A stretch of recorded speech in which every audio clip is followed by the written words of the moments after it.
Hi ಎಲ್ರಿಗೂ ನಮಸ್ಕಾರ. Friday evening ವ್ಲಾಗ್ನ ಶೇರ್ ಮಾಡ್ತಾ ಇದ್ದೀನಿ. So morning half day school ಇತ್ತು ಆರಾಧ್ಯದ್ದು. ಸ್ಕೂಲೆಲ್ಲ ಮುಗಿಸ್ಕೊಂಡು ಪ್ಯಾಕಿಂಗ್ ಎಲ್ಲ ಮಾಡಿಕೊಂಡು ಊರಿಗೆ ಹೊರಟ್ವಿ. ಆ್ಯಂಡ್ ಇಲ್ಲಿ ನೋಡಿ ರೀಚ್ ಆದ ತಕ್ಷಣವೇ ಲಡ್ಡುಗೆ ಇಲ್ಲಿ ಇನ್ನು ತುಂಬಾ ಪ್ಲೇಸ್ ಇದೆ ಓಡಾಡೋದಕ್ಕೆಲ್ಲ. ಸೊ ಹಾಗಾಗಿ ಲಡ್ಡುಗೆ ಮತ್ತು ಆರಾಧ್ಯಗೆ ಪಿಂಟುಗೆ ಎಲ್ಲರಿಗೂ ತುಂಬಾ ಖುಷಿ. ಅಲ್ಲಿಂದ ಇಲ್ಲಿಗೆ ಅದನ್ನು ತೊಗೊಳ್ಳೋದು ಇದನ್ನು ತೊಗೊಳ್ಳೋದು ಸಿಕ್ಕಾಪಟ್ಟೆ ಇಲ್ಲೆಲ್ಲ ಕೈಗೆ ಸಿಗ್ತವೆ ಸಾಮಾನು. ಮನೆ ತುಂಬ ಈ ಥರ ಕಾರ್ ಕೀಗಳು ಗಾಡಿ ಕೀಗಳನ್ನೆಲ್ಲ ಇಟ್ಕೊಂಡು ಓಡಾಡ್ತಾನೆ ಇರ್ತಾನೆ.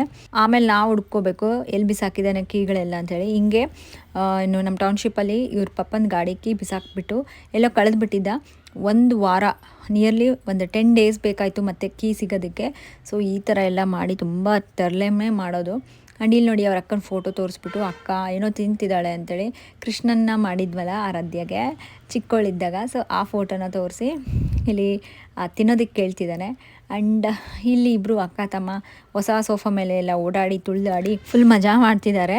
ಆ್ಯಂಡ್ ಇವತ್ತು ಡಿನ್ನರ್ಗೆ ತುಂಬ ಮತ್ತು ಸಾಂಬಾರು ರೈಸ್ ಅವೆಲ್ಲ ಏನು ಮಾಡೋದು ಅಂತೇಳ್ಬಿಟ್ಟು ಎಲ್ಲ ವೆಜಿಟೇಬಲ್ಸ್ ಹಾಕಿಬಿಟ್ಟು ವೆಜಿಟೇಬಲ್ಸ್ ಉಪ್ಪಿಟ್ಟನ್ನ ಮಾಡ್ತಾಯಿದ್ದೀನಿ. ಈ ಥರ ಎಲ್ಲ ವೆಜಿಟೇಬಲ್ಸ್ ಹಾಕಿ ಉಪ್ಪಿಟ್ಟನ್ನ ಮಾಡ್ಕೊಂಡು ಬಿಸಿ ಬಿಸಿಯಾಗಿ ಅದು ಉದುರುದ್ರಾಗಿ ತಿಂದರೆ ಎಷ್ಟು ಚೆನ್ನಾಗಿರುತ್ತೆ. ನನಗಂತೂ ಈ ಥರ ತುಂಬಾ ಇಷ್ಟ ಆಗುತ್ತೆ.